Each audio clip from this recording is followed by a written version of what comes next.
Hello, lovely people, and welcome to the brand new series Show Your Tune. And today we're gonna have Martin and his Subaru.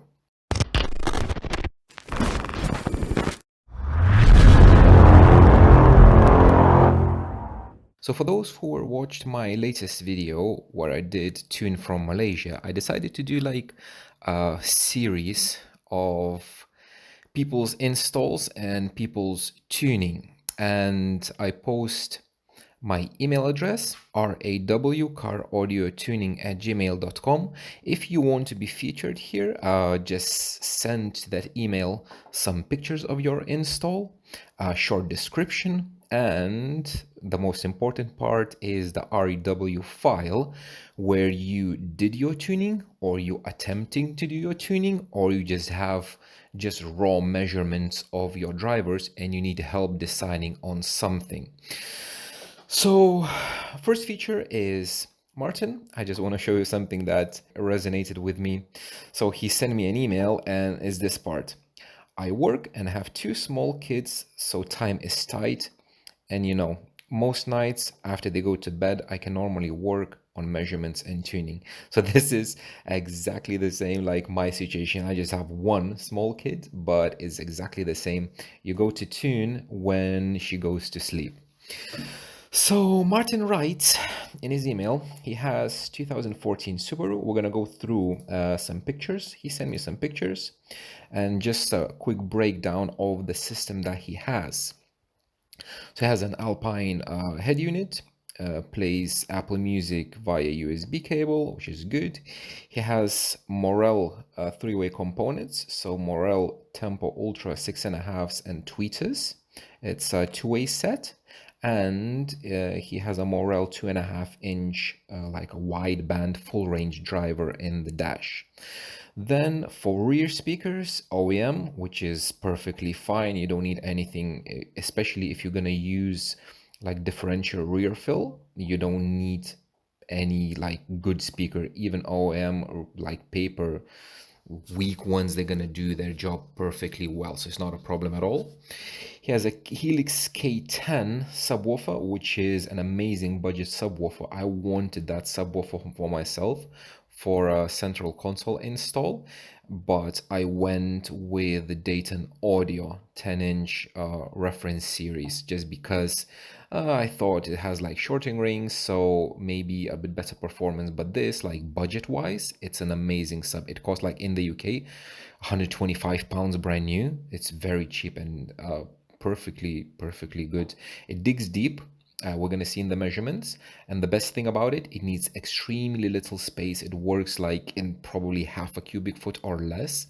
It needs very small enclosure.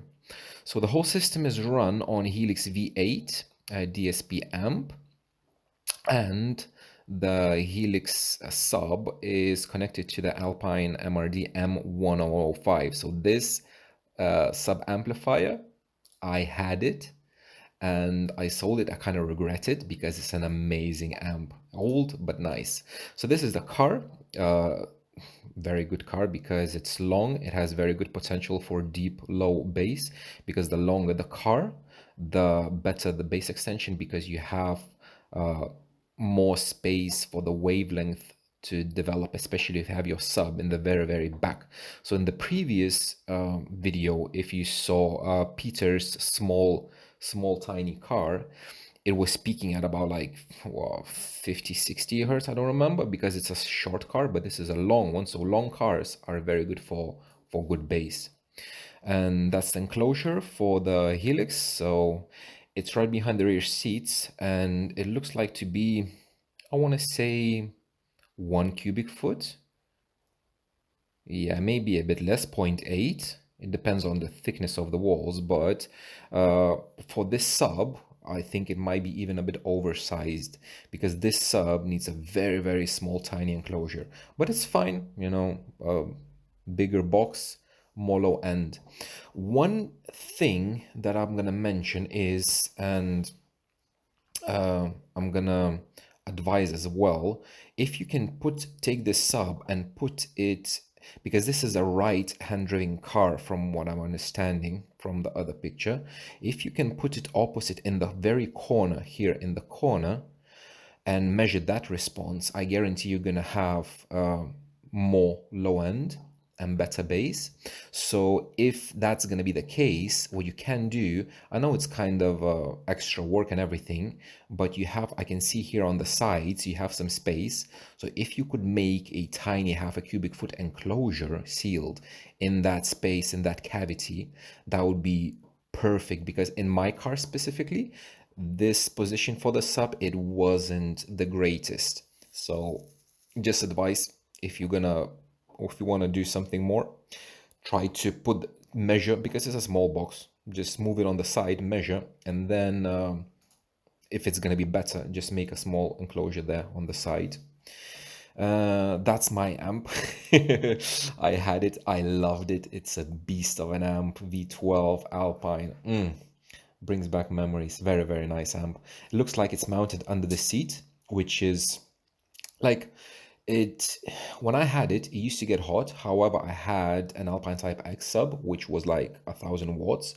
So this amp produces 1,000 watts into 2 ohms and 600 or 700 into 4 ohms. So for this sub, because I think it's a 4 ohm, I believe, or double four. But anyway, this sub is like 300, 350 watts.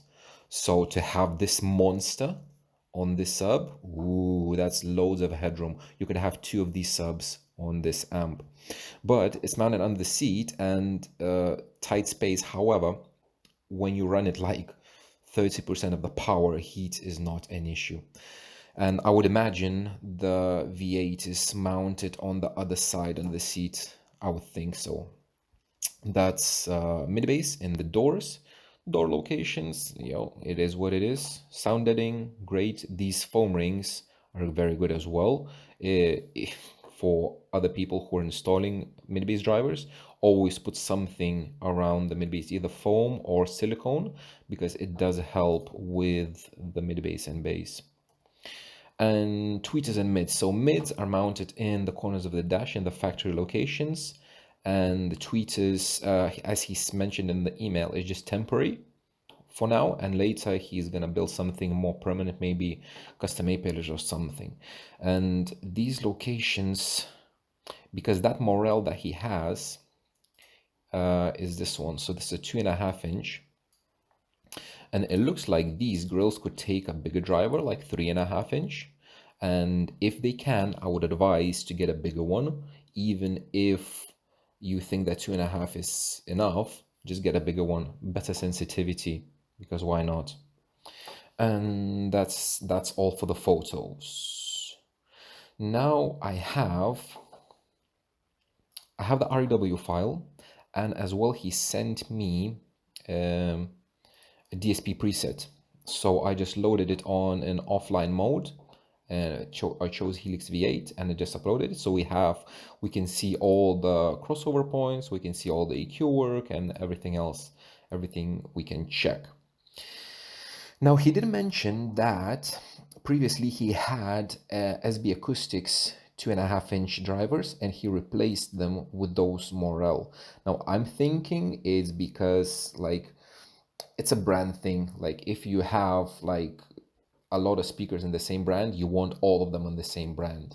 And in a way, it's a good thing. In a way, not really, because it might not be the best option. So I do have, he sent me these measurements for the SB Acoustics as well. So just very quickly, we're going to compare the mid-range SB Acoustics versus the Morel.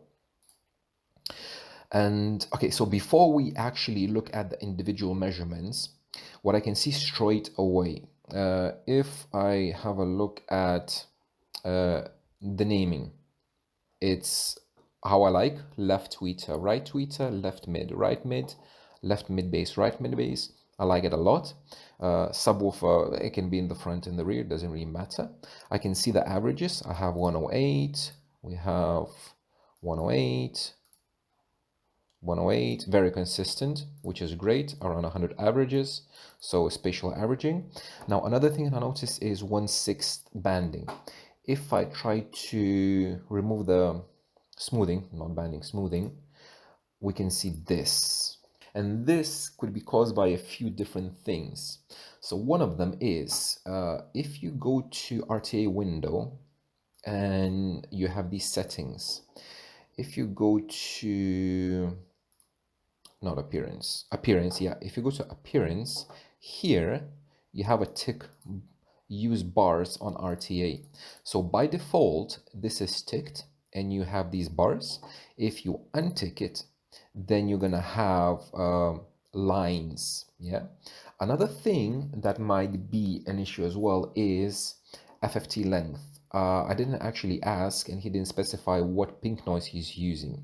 So if the FFT length is very low, like 8K or whatever, that's going to be reflected in these bars as well. So I would advise to use 64 or 128. 64 is plenty enough, so just make sure you use 64K. And if you're making a pink noise with a generator, noise pink periodic, make sure you choose the sequence length exactly the same, 64K, yeah, because they have to match. But this, I think, it's mainly caused by the RTA window. These, I think, is because of these bars. So just to remove these bars, and then you're gonna have clear lines. And now let's return to 1/6 because it was like that and it looks better. And let's have a look at the actual individual measurements.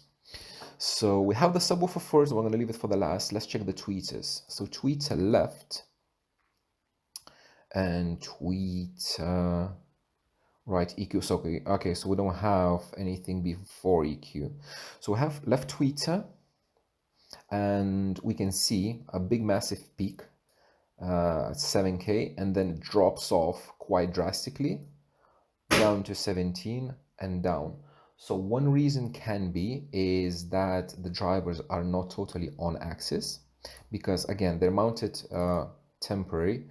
And this, so this one is, that's a right hand driven car, because this is the dashboard coming in and this is the tweeter looking, and like it's very difficult to judge the aiming, but to me it looks like it's aimed maybe above the listener's head. And I don't know, maybe I'm just speculating, but I would assume that the tweeters are not quite on axis because they should have a nicer, more extension. So left tweeter EQ, so it just brings down this peak, and EQ +1, a little more top end, which is fine. And the right tweeter is something similar. I would assume this is after the EQ.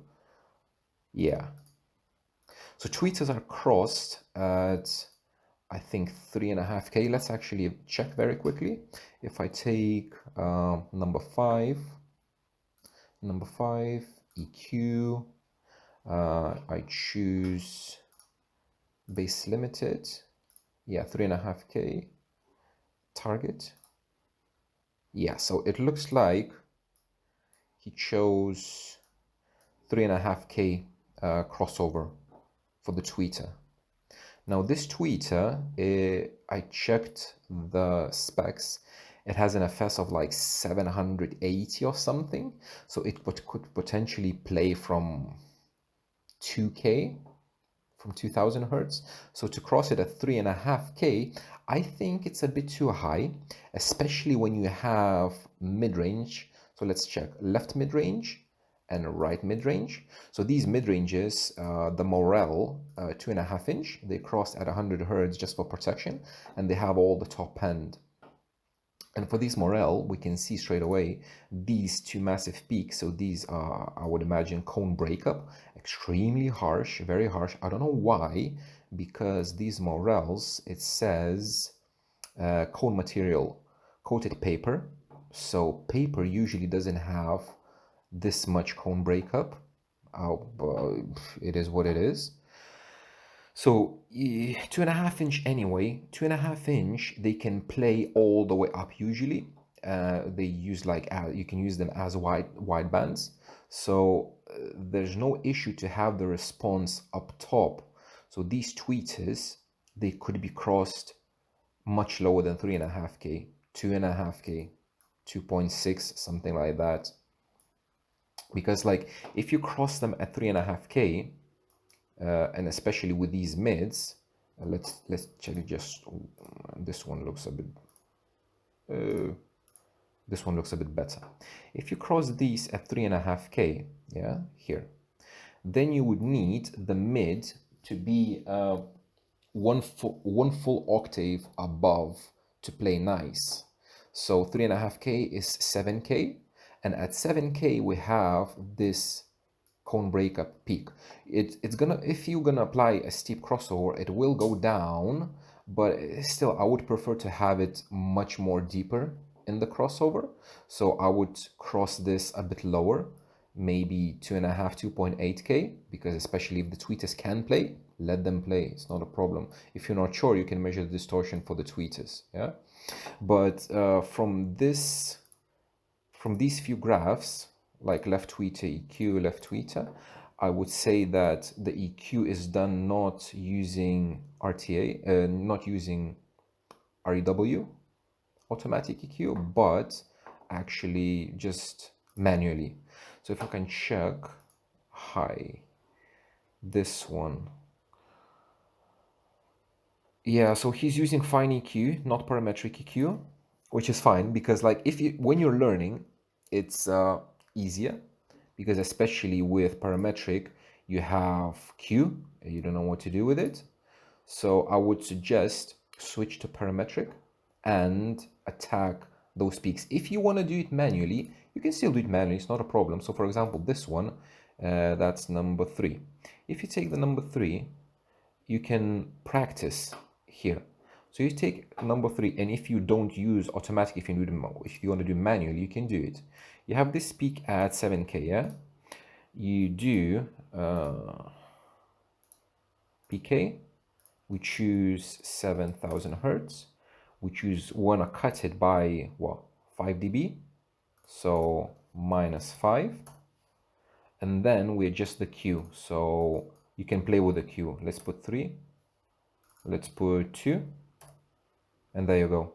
One EQ band, and it goes all the way down where you need it. Yeah, so you can play with this if you want to do it manually, and then you just enter this in the DSP, because like this is 7K, and let's check DSP. On fine EQ you have 7.1K, so it's not exact, and you would want parametric EQ is to enter the exact value, so you can do that, it's not a problem. Okay, so tweeter, left, let's have a look at those mid-ranges. Mid-range left and mid-range right. Okay, so these mid-ranges, yeah, they have an FS of what? Where are they? 100 something, 112 hertz FS, and QTS 0.65. So yeah, they drop off steep, and you wouldn't want to play them that low, not because of the FS and QTS, but because of the size, because the sensitivity is low and you're not going to have any good sound. So I do believe he crossed them. Let's check left, mid, no, is the right one, right mid, yeah.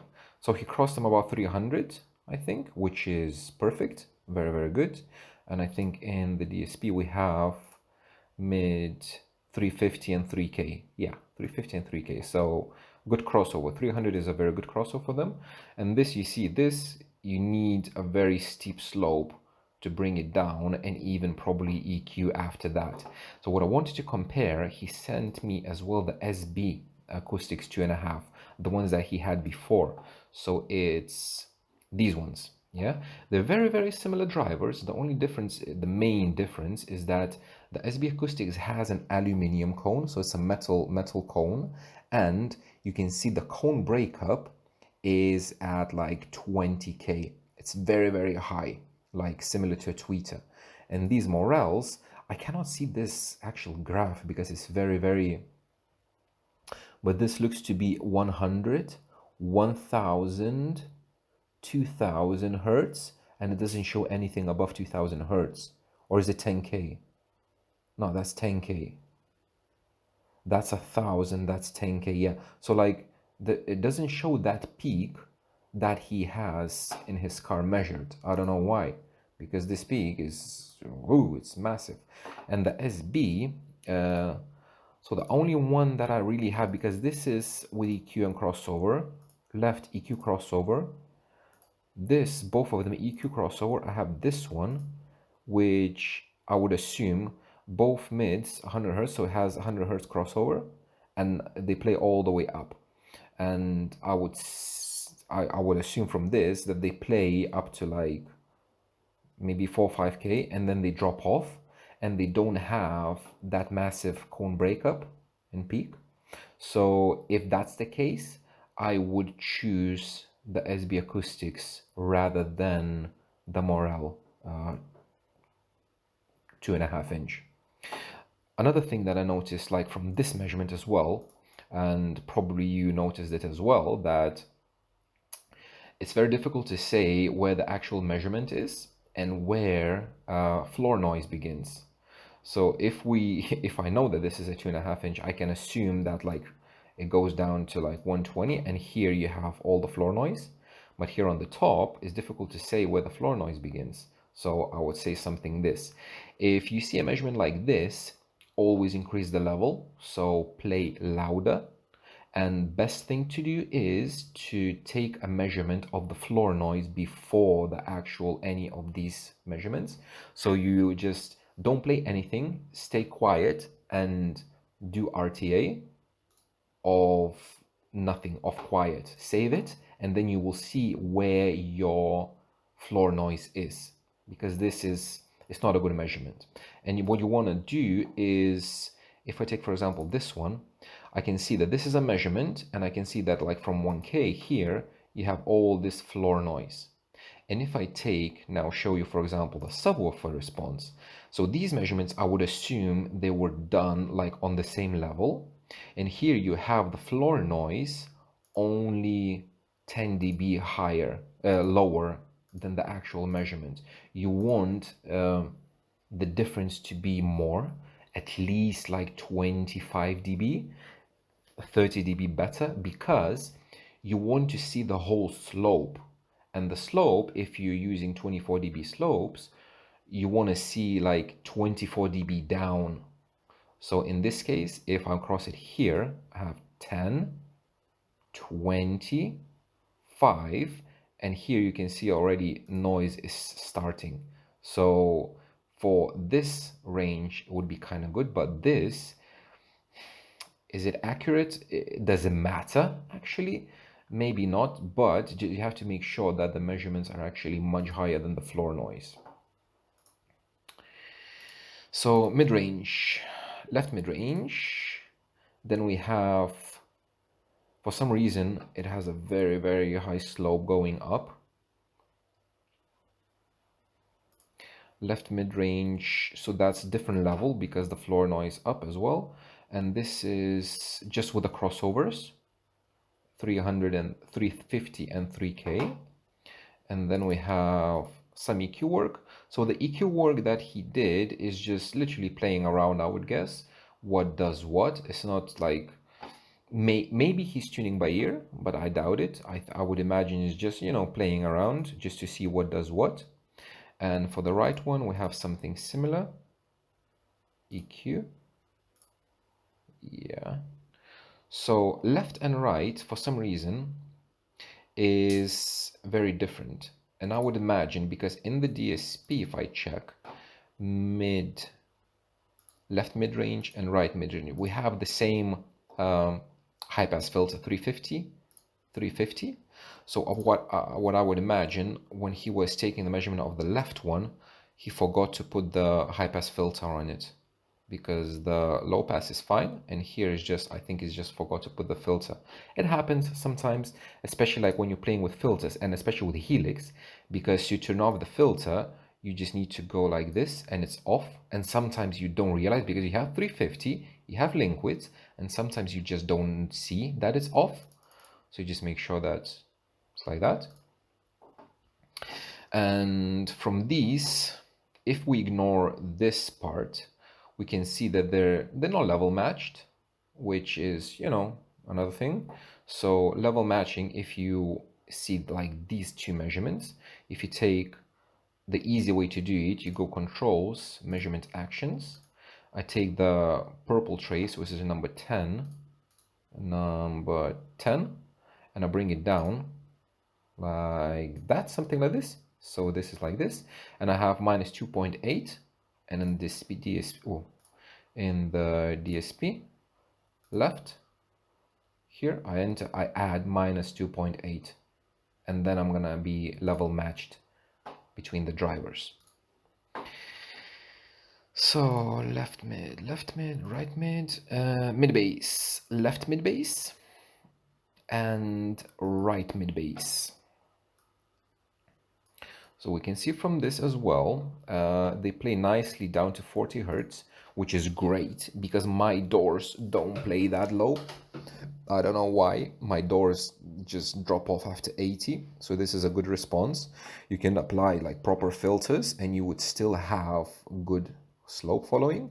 And this was my guess that this is a right-hand driven car because the right mid bass has this dip at 150, which is typical for any kind of door.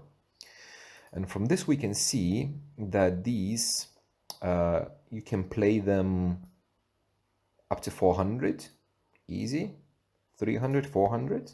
So if he chose to cross them to the mid-range at about 350, that's perfectly fine, because here you have some problems. And at the bottom end, let's have a look at the with crossover. So this is left with crossovers, and the crossovers, let's actually check the crossovers. Low 80, yeah, so 80 and 300, which is a perfectly safe crossover, very good. And he has a nice slope. Actually, let's actually check the slope. Is it good or not? So we have 14, number 14. We go to EQ, and here, and we have 80 and 300. So like this part, it follows perfectly. This would need a slightly higher. So if he crossed them at 300, then you would want to try like maybe 350, 380. Then it's gonna bring this part up a bit, because then you would need to play your mid-ranges lower, and 2.5 inch, you want to play them really as high as you can, even like from 400, 450. Even if they can play a bit low, it's not going to be as loud because they have very limited X-Max and very small cone area. So you would want the 2.5 play like really up to from 400 probably. And like these mid basses, they can kind of, maybe not the left one, but the right one can play to 400, and then you just cross to remove it here. So yeah, maybe try a higher crossover. So that's the left one. The right with this thingy like this. I did check these crossovers. The response looks wonky for some reason, but it is what it is, just with the crossovers. So we have left with EQXO and right with EQXO. And as you can see from this, we have the bottom end matching from 40 all the way up to 150 perfectly, and then this discrepancy. So this discrepancy would need probably one EQ band just to bring it down by like 5-6 dB wide. So I would say maybe like 300 Hertz minus 8 dB Q1, and it's going to bring all of this down, even the slope, or a slightly smaller crossover, lower crossover. So if you have on both these 300, you might try one 300, the other one maybe 260 or something. So there will be different crossovers, and it's not a bad thing. Don't worry, you can have different crossovers because now you have all the same. You can have different crossovers, not a problem. So yeah, mid bass, and let's have a look at the subwoofer.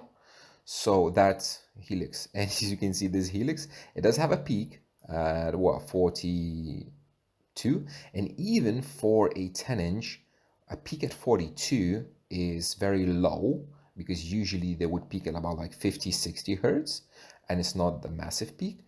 And if this mic measures correctly, it has a response all the way to 15 hertz. So that's what I mean, like these helix subs, they go really low. And like if you would have that box, where is it, this one, if you have this box a bit further away in the corner there, you would have a bit more gain, cabin gain at the bottom end, so you might get another like 3-4 dB at like 25-26 hertz.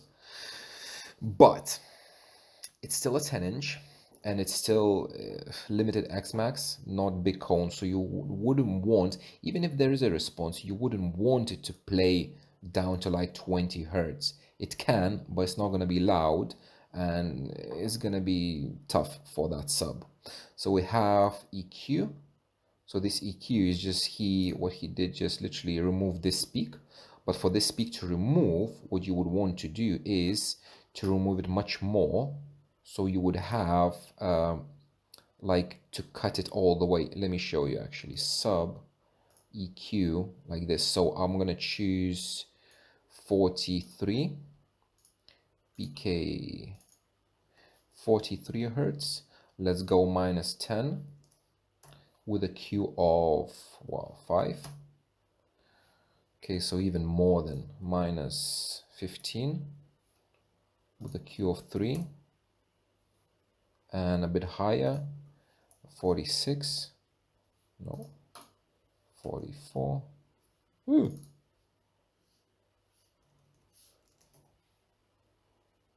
Yeah, you need another band of EQ. Let's remove this one as well. 57, let's do 57, another -5, 57 or 47, 57, and Q of 8, 59, nope, 58. Yeah, just you know, playing around, but like you remove this peak like this. So let me very quickly save, where is it, generate measurement from predicted. So it's gonna save this measurement, what's like my prediction, and you can see this is what you want. You would want to remove all of this peak to have a very nice smooth extension. And then what you need to do is, because you're not going to have level, so then with that 1000-watt amplifier that you have, the Alpine, you just bump it up like that, or even more, and then you would have like mid bass. When they sum, they're going to be higher as well, so probably we need even more level, but then you would have a nice transition all the way, and your crossover point is going to be at what, 70 hertz acoustically when they meet together. Because now if I remove this, what I did, your crossover frequency is about 60 hertz. You see where they cross over. Of course, these are gonna sum together, so they will have much more level. And this, if it's gonna stay the same, these are gonna sum higher. So this is gonna be even lower than that, like 58 hertz. So you need more level on the sub. And in general, my suggestion is to use targets. When you do EQ or whatever, use targets. You can use the Jazzy's tuning companion that I use, or if you don't want to, or you cannot, even in this window, you can set targets. So like subwoofer, 24 dB, yeah, 80, and let's bring it down to 50. Yeah, it's not gonna be perfect for this because the target is slightly different. More like 60 probably. Yeah, something like that, just to have it. You can use for subwoofers and for mid bass, these built-in targets are not gonna really work, but they work for mid-range and tweeter, so you can use these. But you need some kind of targets to aim to. So this is not finished tune. Obviously, it's not finished. It's just literally playing with measuring and to see what the drivers can do. So the good thing is, what I see from all of this, the crossover frequencies are chosen quite good. So we have 80 for the mid bass. We're about crossing at about 300 into the mid range, and then 3.5K into the tweet. So what I would suggest to do differently is to cross the tweeters lower at about 2.8K, something like that, acoustically, so that they could play a bit more because they can. They're very capable tweeters. They're gonna be fine. I would use the SB 2.5 inch instead of Morel, because like for me, when I see where is it, mid, let's choose the right one. If you see like this difference, of course ignore this one below 100 and ignore everything above 8K. Like I would prefer to have this more linear response to start with instead of having this massive peak, even if it's gonna be like hidden in the crossover, whatever. I would still prefer not to have it, because with this comes distortion that can have like harmonics lower in the frequency. So you know, I would use the SB acoustics, then cross the mid-range and mid-bass higher.